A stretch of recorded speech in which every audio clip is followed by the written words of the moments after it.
Rubber City Reuse is we're a sustainable waste management company, and we specialize in composting and recycling of organics. We start with the collection. So we give customers bins that they put their food scraps in. We then collect those and we take them to our compost pile. Our compost piles are like much bigger than ones you would like have at home, where it's maybe like a little tiny one.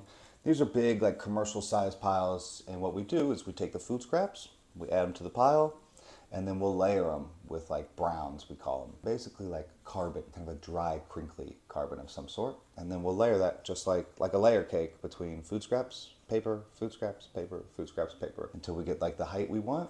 And then we can even maybe add a little more greens, food scraps, or a little less greens to manipulate like the pile temperature. So then we can take even more materials.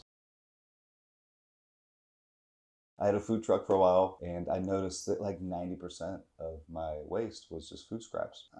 I was down to it, and I was like, man, if I could just get rid of this, I would have almost no trash coming from my food truck. Then I moved back here to Akron, and I heard about some folks that had been doing this, collecting people's food scraps and composting it. And I was like, I'm kind of burnt out on the kitchen life. I'd like to try something new, but I don't know if I can do the 9 to 5, and I kind of want to do something that really makes an impact. You know what I mean? That I kind of enjoy, something I want to do, the environment. That's kind of how it was born. I was like, okay, we're going to try and make compost. I started with like a truck and 5 buckets. I wouldn't even call it a truck. It was a rust bucket that acted as a truck. Luckily, with compost, the Ohio EPA recognizes that obviously this is something we want to encourage. It keeps things out of a landfill. So they kind of came to a compromise. They have a thing called like the 500 square foot exemption.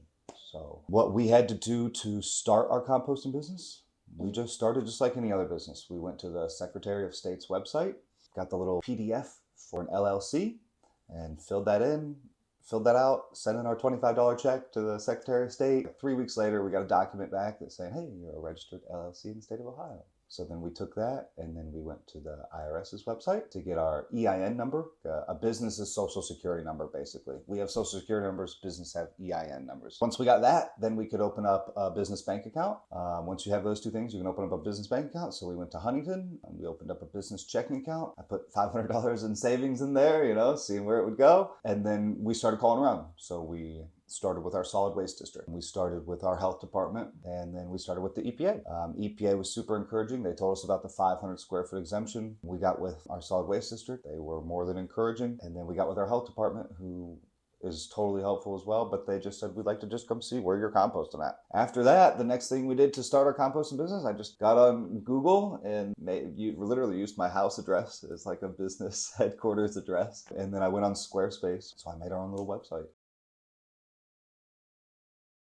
All our customers that give us food scraps are entitled to free compost every year. So it's kind of nice. They get like a quarter yard of compost, which is like 25 gallons of compost free a year. And then we sell it. So we sell it pretty cheap though, because it's not screened. I don't have a screener. So you're still gonna have like bits of wood chips in it, or maybe the random twig. But our biggest thing we use it for is kind of just like a trading chip. So we go to these landscapers and stuff, and instead of like needing our own giant compost facility, we just cut them a deal. If you can give me 500 square feet of your land to make compost, you can have all the compost that we make. They're usually more than happy, because a lot of the waste product they create, like bush trimmings or yard clippings, instead of that dumping that at the back of their property, we take that as an ingredient. The biggest thing, watch how you buy. We all love buying that stuff in the plastic bottle. We all like taking the car 2 blocks down the street because we don't want to carry the groceries home. The biggest thing we can do is consumerism. There's a lot of waste in how we consume stuff in the United States. Be a reusable consumer, not an end user. If you're in a small space and you want to compost at home and you're in an apartment, so you really can't. The first thing I would do is look for a local community garden, see if they have like a drop-off program that you can take your food scraps to. Second, you can look for a service like mine. We do pick up and drop off. We have drop off sites all over the county you can take your food scraps to, but then we also do door-to-door service. So just like you take out your trash, you take out your compost bucket, we pick it up, swap it out. Keep your organics out of a landfill. The reason being, if you add paper and organics, both of which are compostable, you're talking almost 63% of all waste that goes to a landfill. And a lot of times people ask me, well, it's already going to a hole in the ground. Why is composting different? Well, because when these organics go to a landfill, they get compacted with plastic, batteries, child's toys, whatever, by a big tractor that compacts it, layers it, layers it, layers it. Oxygen doesn't get in there to break the material down. So it almost like festers and it turns into this like goo that gives off huge amounts of methane. Now we know methane is 80 times more warming than CO2. So we know about global warming. A lot of times we like to say, oh, CO2. Well, methane's probably the worst when it comes to global warming. And that's the biggest emitter from a landfill. People think it's just a hole in the ground that's covered. It's not emitting things into our atmosphere.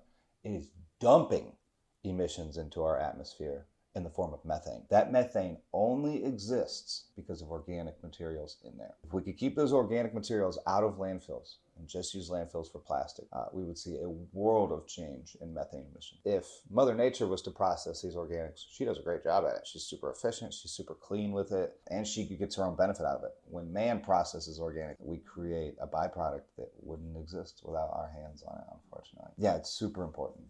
Super important.